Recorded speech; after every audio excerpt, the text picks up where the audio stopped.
সংসদের শীতকালীন অধিবেশনের প্রথম দিন এবং আজকে ধর্নায় বসেছেন তৃণমূলের সাংসদরা। আমাদের সঙ্গে রয়েছেন শতাব্দী রায় এবং তাপস পাল। তাদের থেকে জেনে নেবো কেন এই প্রথম দিন আপনারা ধর্নায় বসেছেন। অ্যাকচুয়ালি এটা ধর্ণা নয়, আমাদের 3.5 বছর হয়ে গেল কোনো অফিস নেই। আমাদের এতগুলো এমপি, আমরা 2-3বার স্পিকারের কাছে গেছি, স্পিকার আমাদের অফিস দেখিয়েছে, সেই অফিসেও আমরা গেছিলাম, কিন্তু আমাদের কোনো অফিস রুম আজ পর্যন্ত অ্যালোটেড হয়নি।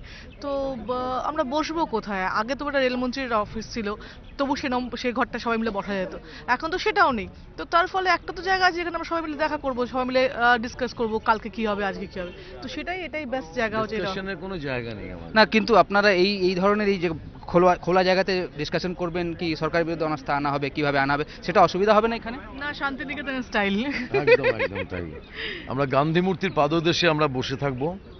তো আমাদের যেটা ডিমান্ড, আমাদের কোনো ধর্ণা নয়, আমাদের ডিমান্ড হচ্ছে আমাদের বহুদিন ধরেই যে আমরা খুব সুন্দরভাবে বলেছিলাম যে আমাদের পার্লামেন্টারি রুম দেওয়া হোক, যেখানে বসে যে কথা শতাব্দী বললেন যে আমরা যেখানে ডিসকাশন করতে পারবো, আমরা বসতে পারবো, হয়তো একটু চাও খেতে পারবো সেখানে বসে।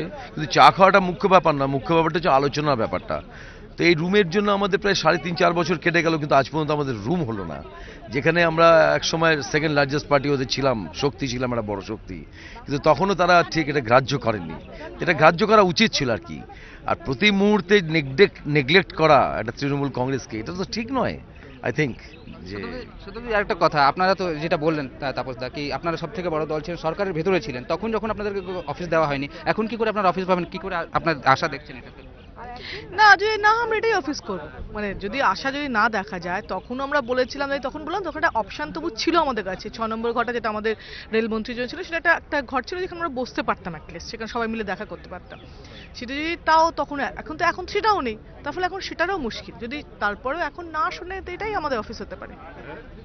স্পষ্ট করলেন শতাব্দী রায় এবং তাপস পাল, কি একদিকে তারা অফিস ঘর যদি না পান, সেক্ষেত্রে তারা এইখানেই এই গান্ধী মূর্তির সামনেই অফিস ঘর মতন এখানে বসবেন এবং এখানে দলের বিভিন্ন নীতিগুলো ঠিক হবে। তারা আশা করছেন কি আগামী কয়েকদিনের মধ্যে সরকার সিদ্ধান্ত নেবে এবং সংসদ ভবনের মধ্যে তাদের অফিস ঘর হবে। ক্যামেরাম্যান মনোজ কুমারের সঙ্গে বিজেন্দ্র সিং, এবিপি আনন্দ, নয়াদিল্লি।